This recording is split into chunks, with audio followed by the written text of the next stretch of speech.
Welcome to FilmIn5D, the show about everything film with the 5D Mark II. I'm your host, Aaron Hammock, and this week we have our second episode on pre-production where we'll be talking about screenwriting. Oh, is that why the background's all gone? Yep, and we're lazy, so no green screen.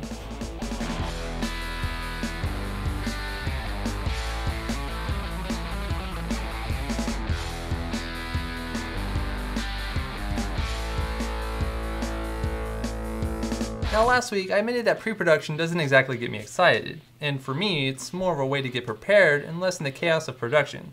But the one step in pre-production that I do enjoy is screenwriting. As an aspiring director, it's wonderful to be able to get the stories that are in my head onto a sheet of paper. Now, just a few years ago, and long before that, whenever I wanted to make a movie, I wouldn't even bother writing a script, because to me, at the time, it was just a waste of effort and unnecessary. However, after going to film school and watching Hollywood films more closely, I quickly realized that, sure, you can have a short film with a plot, some characters, and perhaps decent dialogue between them, but the thing that writing allows you to hone in on is subtext. Subtext basically refers to the underlying meaning of the piece, which can include the story as a whole or even a particular theme. For example, the film Avatar, at its most basic level, has a rather generic plot. I mean, a lot of people actually liken the storyline of Avatar to other films like Pocahontas, for instance. Though, as elementary as the story of Avatar may be, James Cameron actually included a great deal of subtext, which we as the audience are supposed to infer from our own experiences, like the strong environmental theme, where humans are destroying the Earth. Thus, writing down a story on paper will help you not only make your theme stronger, but also in the process you'll come up with new themes and ideas. So on that note, there are several different programs out there that can help you get your stories on paper and into the hands of producers. The first, and you probably already have it, is Microsoft Word. I actually wrote my first couple scripts on Word, and I definitely recommend it as a starting point for anyone looking to get into screenwriting. Since Word doesn't have script formatting presets, you're really forced to learn and understand the formatting of a script, which to me was beneficial down the road. The next, and arguably most popular screenwriting program is Final Draft. To me, Final Draft is by far the best for writing a script. Now, there are some other programs out there that are a bit better when it comes to shot lists, storyboards, and other pre-production steps, but to me, Final Draft is easily the most intuitive screenwriting program out there. There are also some free programs out there that will get you started, including Celtics and Adobe Story. I'm actually not sure if Adobe Story is still free, but it was when I first tried it out. Either way, you should definitely check out either of those programs. Now, with all the technical stuff out of the way, I wanted to take a few minutes to talk about how I approached the writing for the script, Charlie. So before I get into the specific elements of my script, Charlie, I wanted to talk about a few things, and the first thing I learned is that you want to show versus tell. And what I mean by that is when you're writing, you want to show your audience visually. It shouldn't be like they're reading a novel when they're reading your script. They should be very visual. Everything, all the words, all the adjectives you use should just be very visual. You shouldn't really mention what the character is thinking or how the character feels, because it needs to be what their expression on their face. And for example, here we have a comparison between the script from the Hunger Games versus the novel that I mocked up. You can see that the first version is much more visual, whereas the second is telling you what the character is thinking. The second thing I want to talk about is dialogue. Now, this is the thing that whenever I'm reading a script from somebody who sent me the script and wants me to check it out, the first thing you notice is the dialogue. You know, is it good or bad? That's usually what will determine if a script is good or bad. And it's hard because a lot of people find themselves speaking through their characters. And that's okay to do it for one character, like say the main character or a key role player. But if you do that for every character, and it's kind of like you do it subconsciously, where you might have certain mannerisms, or you might talk a certain way, or use a certain lingo, and all of a sudden all of your characters use that same lingo, and it's kind of makes the characters less diverse. So you really want to have people take a look at your script and make sure that that three different characters aren't using dude all the time, because that wouldn't really make sense. Unless it's dude, where's my car or something. And the third thing I want to talk about is synonyms.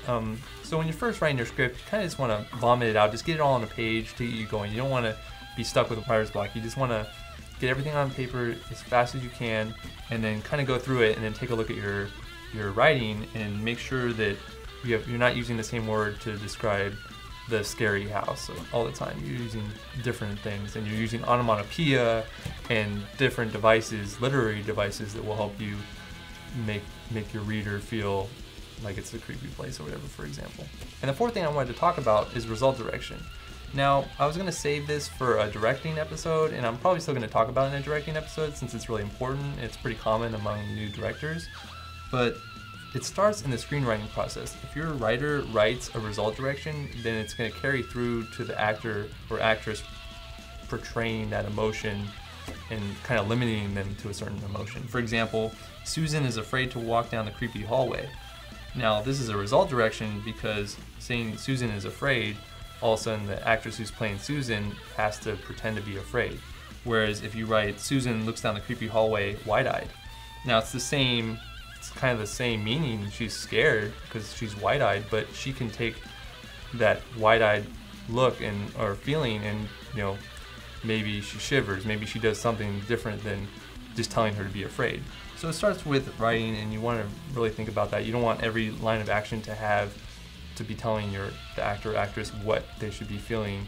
You kind of just want to write it down, and then they'll do a good job, and the director will do a good job of kind of telling them, hey, you're in this situation, your wife just got killed, how do you feel, kind of thing. And versus telling them that he's pissed off. That's a result direction. So you don't want to write that down. And so yeah, that's pretty much all about screenwriting. I was going to get into the specifics about Charlie, but I don't think I'm going to post this. I think I want to keep some things secret. I want you guys to be a little shocked about some things.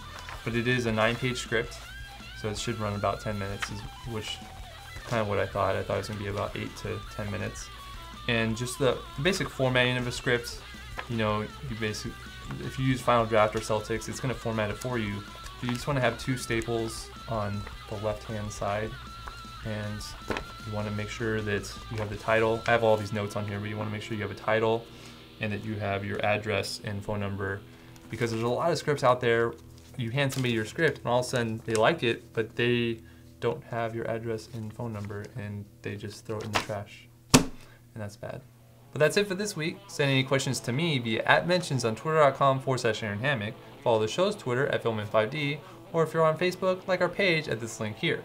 And we'll be back next week with some new special effects. New special effects? Yeah.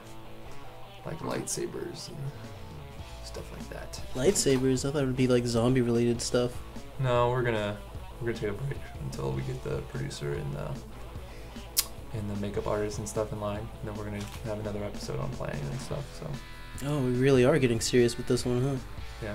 But we got another 2 months before it's released, so we'll get to it when we get to it. Yeah. See you next week. Oh, I just realized we're getting like that shadow over there. What? That fold. In the screen? Yeah. Really? Yeah. That bottom half of it, that's a little lip in it.